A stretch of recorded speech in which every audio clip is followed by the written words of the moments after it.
Welcome back to the Redwings Report by Strings and Pucks.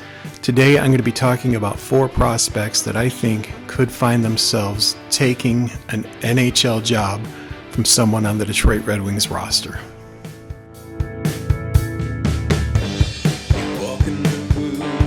I did a write-up recently for Hockey Hot Stove talking about Axel Sandin-Pellikka. This is the most exciting prospect not in the NHL for Detroit now for the last two seasons.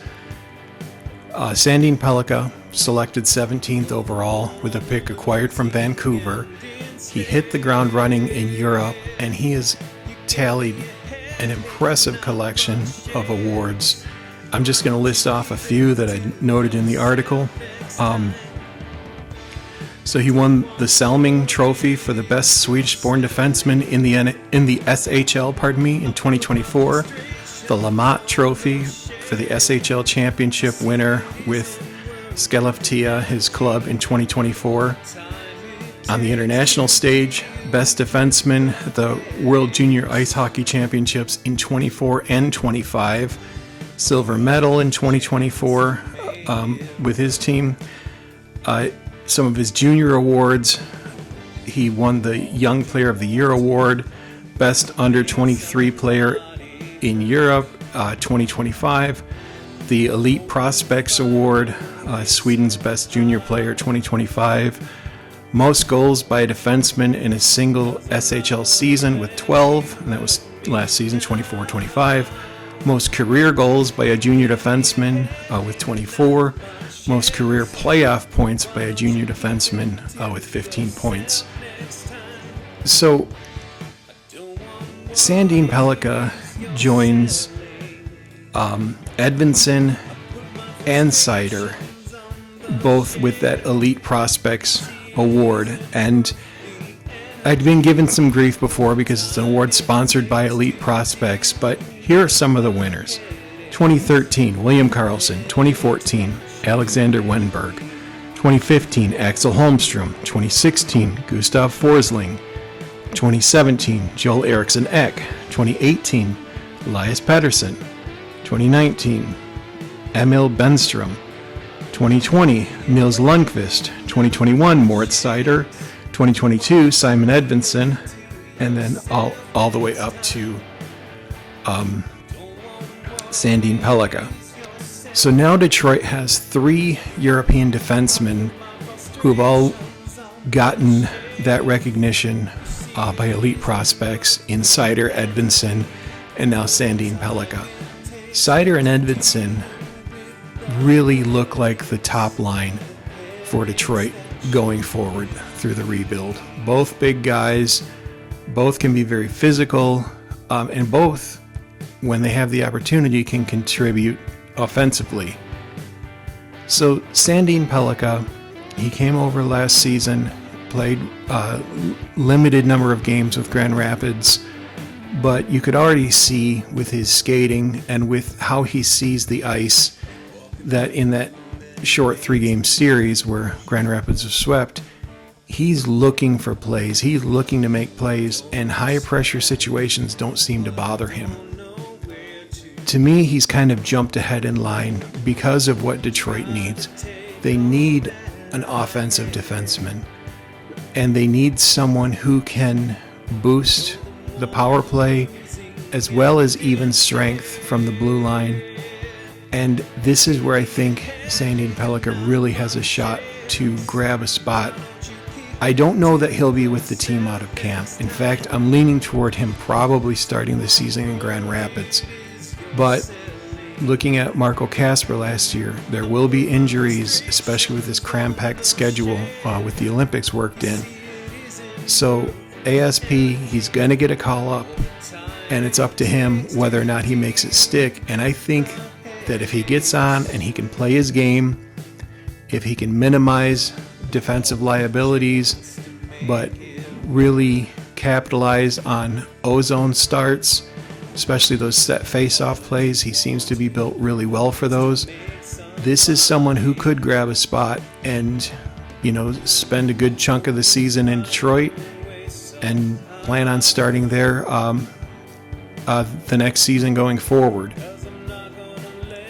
So after Sandin-Pellikka, I'm kind of going to the pecking order that was kind of established, and that leads me to Antti Tuomisto. Big right-handed defenseman, physical, spent time at Denver in the NCAA along with Shai Buium and Carter Mazur. He was part of that championship team over there. Tuomisto, in my mind, should have been a replacement for Hall last season.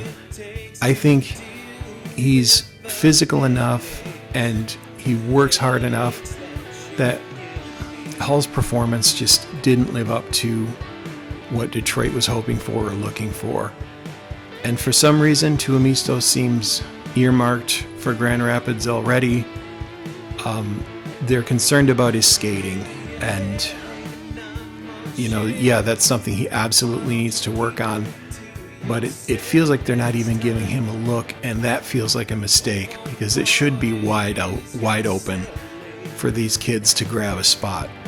So Tuomisto to me is someone who, if he shows up in camp and is just blowing by that, with his skating, with his training, everything's in place. Again, I think he's slated to start in Grand Rapids, but he's likely going to be one of the first on the call-up list, just because of his size and because of what they're going to need.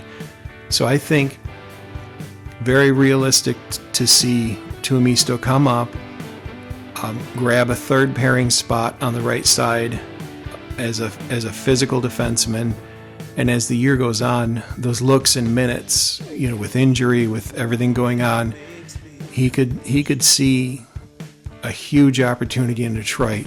So for me, Tuomisto is the next candidate who could grab a spot and put a veteran on waivers, or if a veteran's on IR, and be part of the Red Wings team. Next on the list is Wallinder. Wallinder, left shot, probably the best skater on the Grand Rapids blue line from last year. And he's got more of an offensive prowess than Tuomisto. Veteran presence, really needs to be getting a look. But this is someone who, there's an aging element to the left side of the ice in Detroit. He could get a very quick call-up, and I think he'll make hay with it. That he'll take that opportunity and show that he can play in all three zones. And again, you're looking at most of these guys, Sandin-Pellikka aside, and I'll readdress that, they're going to be competing for that third pairing spot. And I think Wallinder on the left side should be strong consideration and could give the kind of performance on a call-up that could grab him a position and put a veteran, either sitting as a scratch or on waivers. So we'll have to see about that, but he's my third candidate. And finally, a player I actually got to talk to last year, Shai Buium. Shai, very good skater. His offensive game picked up in the second part of the year more, and surprising amount of physicality. Really, really can get in, and I think he'll pull ahead. If he continues on that trajectory, I think he'll pull ahead of Wallinder because of his physicality. That Buium can really get in the corners, he can really make life miserable, and Detroit just so desperately needs that physical element to the game, especially on the blue line. They have to make life miserable for the attacking team, and I think Buium has the capability to do that. Again, you're looking at a Grand Rapids assignment early in the year, but a call-up for Buium could result in him grabbing a job and putting someone on waivers or leaving someone on LTIR, however the case may be. So those are my four. Sandin-Pellikka, to me, he's going to have to grab something close to second line minutes. Not necessarily full-time second line, but his development in North America, a big part of that is just going to be repetition on the smaller ice surface. So he needs to perform better than the other three to justify what minutes he'll see in the NHL versus the AHL. But if the accolades that he's already gotten and what he seems to bring to the table are any indication, Sandin-Pellikka could be a massive surprise for the organization. Very excited to see him on the ice in a future where he's on a power play unit, with Lucas Raymond down front. They both have very good shots, able to pick corners. Sandin-Pellikka will skate down to the face-off circle on a power play, rotate down a little bit lower and take a good shot, work the puck off the walls, pass it well. So this core that's coming forward, again, the three more seasoned guys in Tuomisto, Wallinder, and Buium, they have to prove that they can grab a third-line spot in the NHL to stay there, my opinion. Sandin-Pellikka, for the minutes that they're looking at and for the game that he plays, I think he'll have to prove he can take on more than just a third-line role. But anyway, let me know your thoughts. Those are my 4 of the in-house veterans, not talking about someone who was brought in via free agency or anything like that, of the in-house prospects, not veterans. Those are the 4 defensemen that are slated for Grand Rapids that I think could grab an NHL spot this year, and they just need to make hay when their opportunity comes. I'm going to have some more updates. There is some news on the NHL broadcast situation, some changes they're making, and I think they're going to have to prepare for a possible life after ESPN. Yes, I know there's still a few more deals on that contract, but ESPN to me is way too invested in the NBA and other things, and their parent corporation is dealing with a lot of financial issues, and we're seeing a massive change to the cable and streaming landscape. So that'll be coming next, but for today, let me know on those 4 prospects. Do you have a pick outside of them, or who of those 4 do you think is up right away or close to right away on a call-up and will make it work?